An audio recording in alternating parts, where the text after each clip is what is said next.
This is the last of our present series.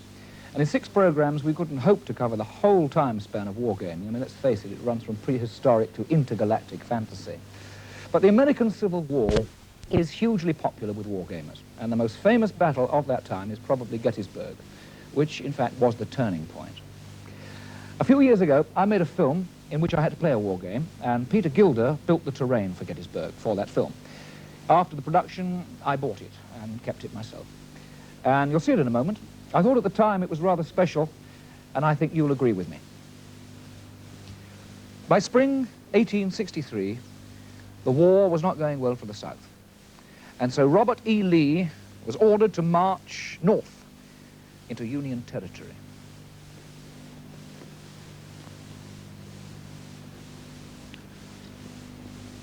When he belatedly found out that the Union were onto him, he was compelled to concentrate around the town of Gettysburg.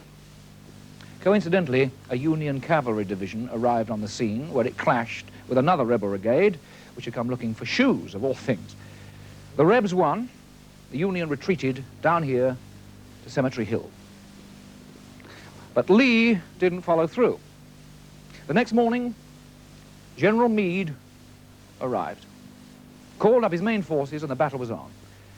There were desperate skirmishes for Round Top, down here, and Little Round Top, and the Devil's Den.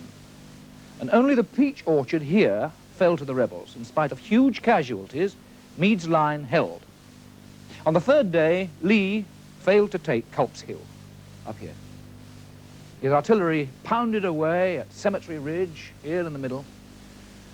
And finally, Colonel Pickett led 15,000 Confederate infantry in a desperate charge at the Union, which Meade had expected and planned for. And they were massacred. The human toll was so great that the South never recovered, and the Confederacy was doomed. So this is our plan. The Union on the right and the rebel Confederates on the left. Jeb Stuart is leading the only rebel cavalry unit towards Gettysburg, at the top, which is held by the South. The remaining rebel forces are ranged along the road on the left, covering Seminary Ridge and down to Devil's Den. The Union infantry surround Cemetery Hill, supported by cavalry, and stand along Cemetery Ridge on the right, as far down as Round Top. Right, Paddy. If that's your opening positions, we'll move. Right. I think the first thing I'm going to do is bring back General Meade off the slope where he's easily seen. Yeah. Sensible, sensible. Going back to write the historic orders to retreat. Oh, we'll keep them up our sleeves in case we need them later, but Good. don't anticipate that just at the moment. These have got a fascination for rocks. A Sherpa tensing. Just going up the top. You're going to make me lose some... Dr. Paddy Griffith. He's a senior lecturer at the Royal Military College Sandhurst, where he is also running the War Games group. He's one of our historical consultants, too. He's Union. We've seen Peter Gilder before, but this time he's given himself a crafty advantage, as he says they're his toys, his terrain, and he wrote the rules. I see, you're developing a thrust on my right. I don't quite know what that means, but I'm looking after me guns. They've got Yes, a nice flank open to me true. on that side. I didn't realise your cavalry was going to be so bold as to stick its head round that corner. Right, I think. Well, that's the end of the opening moves, so it's the guns now. The artillery fire first. Right. We do have the long stick. We do have the dice. You better do yours, Paddy, first. You're in range of everything. Well, I think I'll have a go at that cavalry down there.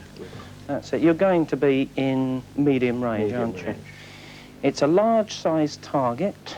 It's a large-sized gun, yes. So you need anything but a 1 on the dice will hit me. You can tell that Peter wrote the rules. He knows them so well. A 4. You have actually hit me, yes? Knocked off some of Stuart's. Yes, so you throw... Are you loaded with shell? Yes. You're loaded with shell. I thought you may be, yes. That'll worry You the throw horses. another dice. This time this will give us the casualties. 1, 2, or 3, 1. 1. We need go no further. 1. Removed. Right, my artillery fire. These, of course, are very experienced campaigners. I'll just see, Paddy, first. That's certainly at medium range, isn't it? Oh, yes. Yes. Once again, if you can hold the end for me, please. That's it. Now then. Right, anything but a 5 or 6. Oh, you That's a miss. overshot completely.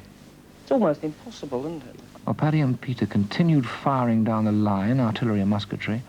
Both sides advanced, and the cavalry are now ready for a melee at the bottom of Cemetery Hill. And we rejoin the game as Peter prepares for some sharpshooting. Right, so I think now, Paddy, it's my fire. I'll start off with the sharpshooters. Mm-hmm. Peter's firing rifled muskets. I'll The first fire section is effective 12 of range. them. Second, darker section is long. Probably effective range some now. Yes, 1, this is... 2, 3, 4, 5, 6, 7, 8. I'll fire 8 at effective range on your cavalry. Right? It's the gauntlet we have to run. Okay. The gauntlet, the cross one has to bear. Even Peter will have to look up the casualties coming from the dice I'm throw. firing 8 effective range. 8 firing a 9. 8 men throwing a 9, kill 1. Right, don't take it off yet. I'm going to fire some more at long range.